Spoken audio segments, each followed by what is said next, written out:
for today's family in Good Cop, Bad Cop Parenting. When you and your spouse disagree on how to discipline your own children. AMY McCREADY is the founder of Positive Parenting Solutions and the author of If I Have to Tell You One More Time. Nikki and Stephen Worrell struggle with this very issue. They're the parents of 8-year-old triplet boys. Well, just right there, you got enough said. Hello. Right? Welcome, everybody. It can become problematic when parents disagree when it comes to disciplining, right? Absolutely, because we all disagree from time to time, but when it's frequent, you know, it really puts a strain on the marriage. Oh, definitely. Yeah, and the kids, they get mixed messages of what behavior is appropriate or expected, and they also feel guilty because they know that their behavior is creating this conflict between mom and dad. So when did you all start to see the problem with your 3 boys? I think it's probably always, you know, when you have triplets, it's busy from the word go. Oh, I would think. I don't know that you're necessarily aware that there is a problem until... So, Nikki, you're the laid-back one a little bit, and Steve, you're more of the disciplinarian, the harsher one. But do you remember the first time you argued over something, what the issue was? Oh, my goodness, no. Not specifically, but it's just a gradual progression. So what do you do? Okay, Nikki, you want to do it your way. Steve, you want to do it your way. I mean, what happens if the kids leave a total mess on the floor and they're just going about their merry way? How do you guys resolve that problem?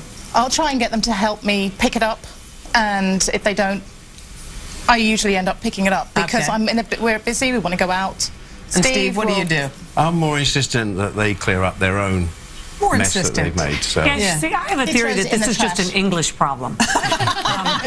This only happens in the UK. We American children are just delightful. Well, it's only happened since we've come to America. Oh, sure. Blame it on the ugly eggs. So what should they do? I mean, in a situation like that? Well, you know, they've grown up with different types of parenting styles, and sometimes we fall into that trap of, well, that's the way I grew up and I turned out just fine. For boys will be boys. That's right. But we know that rarely works. So we don't want to fight about which style is right or wrong. We want to bring out the best in both of those experiences. And you have 5 things that parents can do. Let's run through them because they're really good. Okay. Well, the first one is we want to start with the areas in which we agree. Make a list of those. They're on the same page. What are you guys about it's a short manners. list, right? About manners. Manners and behavior in public, and what behavior So what do you in say general. if your kid steps out of line when it comes to like in in a manners restaurant, department? a noisy restaurant? We remove them from the situation. Oh, boom. Both Just of them. like So you agree on that one? Yeah. Okay. And that works well for them because they're on the same page, so we want to build on that. So the boys are going to know mom and dad are not going to put up with that. We better not do it. That's right. Yeah, they can't divide and conquer. Right, because, you know, kids will do that, of course. Yes. But for strategy number 2, we want to start small with the non-negotiables. So pick 2 or 3 things that are really important to you. Set the rules and the consequences. Like for them, tidiness or lack thereof has been an issue. So one of their non-negotiables can be, well, the boys need to pick up their toys and stuff by lunchtime and dinner time every day. Anything that isn't picked up, mom and dad will take care of, but it'll go into a box and be unavailable for the next week. And Steve, so that they've paid a price for it. And Steve, they can agree on that. When you tell them to clean it up, they clean it up. They do listen. Well, they pretend to listen. They pretend to listen. Do they actually do the cleanup, though? They do. Okay. They do. Okay. All right. Third.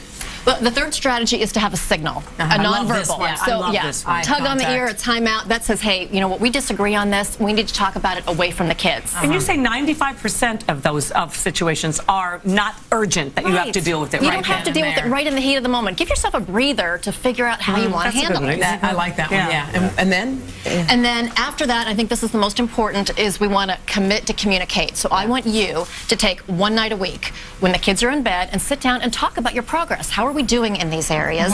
And then talk about those behaviors that have bubbled up over the past week, and then have a plan. How are we going to deal with them in the future? I think that's a great idea. Have a plan. Last, we got to go, but tell us the 5th one. Just last one is if you're having trouble getting on the same page, we need to either get in a parenting class or use a third-party resource to get you on the same path. It's too important not to get it right. It sure is. You're just lovely parents, by the way. We just want to be the best parents we can be. Oh, really. good for you. Thank you both for coming to see us. Just wait till they're teenagers. You have so much to look forward to.